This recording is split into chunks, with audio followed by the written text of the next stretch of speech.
Olá, eu sou a professora Malu e hoje nós vamos estar falando sobre tipos de solo dentro da química ambiental.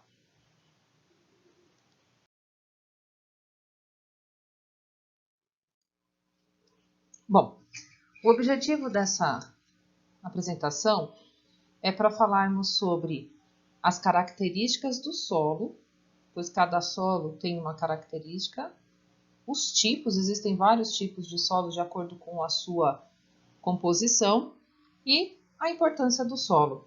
A importância do solo está diretamente ligada com a produção de alimentos, a extração de matérias-primas, também ligada com a indústria civil, né, na construção, importância ambiental também.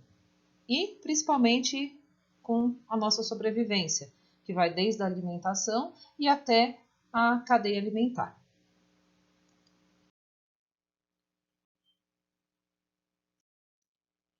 Bom, dentre as características do solo, nós temos a porosidade. A porosidade, ela está relacionada com o tamanho dos grãos que compõem o solo. Quanto maior for a porosidade, maior são o tamanho dos grãos. Então, sobra um espaço entre um e outro. E com isso, o solo se torna mais permeável, né?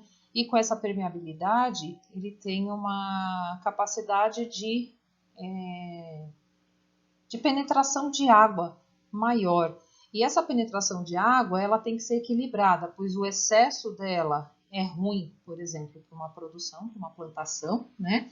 E a falta de água também é ruim. Então, se eu tenho um solo com grãos grandes, essa permeabilidade vai ser maior porque existe um espaço maior entre eles. Agora, se eu tiver grãos pequenos, eles vão se compactar mais, eles vão estar mais unidos, portanto, a permeabilidade vai ser prejudicada com isso daí, porque não vai entrar tanta água nesse solo. Bom, o primeiro tipo de solo que nós vamos estar falando é sobre o solo arenoso. Esse solo arenoso, ele é composto por 70% de areia.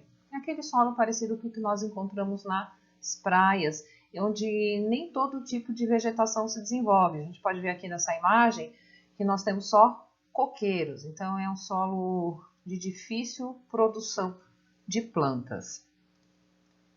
É um solo que tem uma grande porosidade, porque o tamanho dos grãos deles são grandes, tá? E com isso ele acaba sendo muito permeável, porque tem um espaçamento entre esses grãos. Porém, o que acontece? Quando o solo é muito permeável, essa água arrasta os minerais nela e aí acaba se tornando infértil, por não ter minerais que são utilizados no desenvolvimento da vegetação.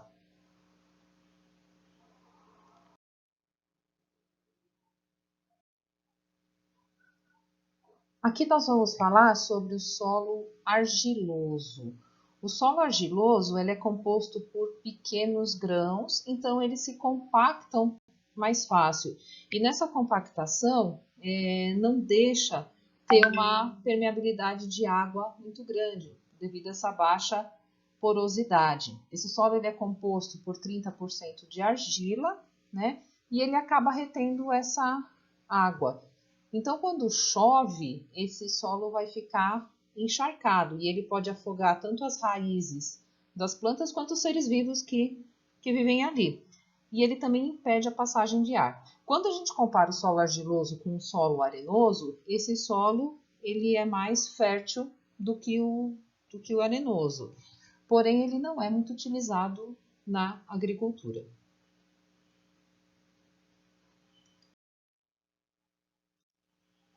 Aqui nessa imagem, na primeira imagem, nós vemos um solo arenoso, ele fica muito compacto, né?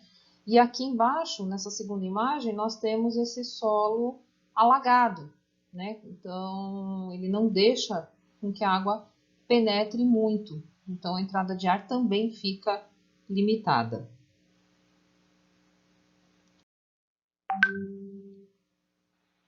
Aqui nós temos o solo umífero. O solo umífero ele tem essa coloração um pouco mais escura porque ele tem uma composição com 10% de humus. O humus é composto por matéria orgânica decomposta, são animais decompostos presentes nele. E ele tem uma característica de ter uma boa permeabilidade, tá? Ele tem grãos médios, ele tem uma boa porosidade, e dentre os solos que nós falamos, esse é o solo mais fértil que nós temos. A composição dele, como é a partir de matéria orgânica, essa matéria orgânica passa para o solo, que é o que o torna mais fértil. Importância ambiental do solo. O solo tem uma grande participação, uma grande importância na parte ambiental.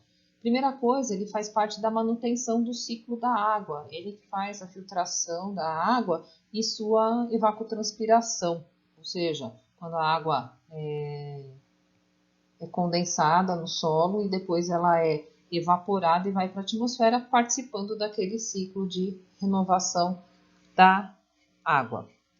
Outra coisa é que ele abriga seres vivos. Esses seres vivos são desde fungos e bactérias e até animais como insetos, formigas, minhocas, que vivem nesse habitat.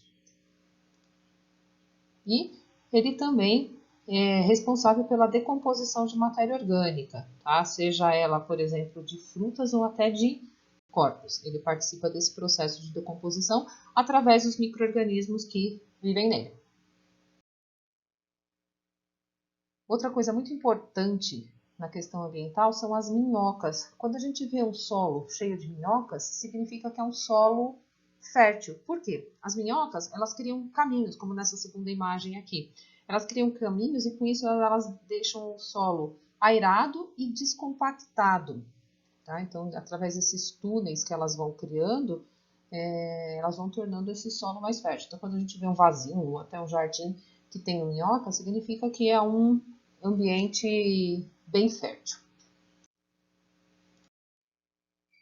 Importância econômica do solo. Bom, a importância econômica vai desde a construção de cidades, né? Tanto que é feito um estudo do solo quando é feito qualquer tipo de construção, porque isso é super importante. A gente não pode construir, por exemplo, um prédio num solo muito arenoso, porque ele corre o risco de desabar, como nós já vimos alguns casos, né?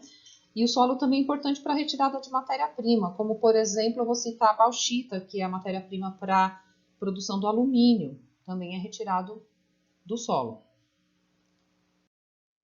Outra importância econômica está na pecuária, tanto na parte de suporte para animais, como na criação deles e na própria alimentação, né? Nós temos os pastos onde os animais se alimentam.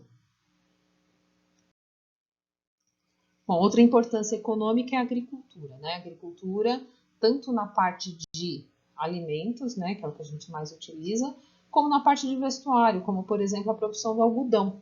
Então, o algodão é responsável por produção de várias roupas aí que nós utilizamos. Obrigada por assistir a apresentação e até mais.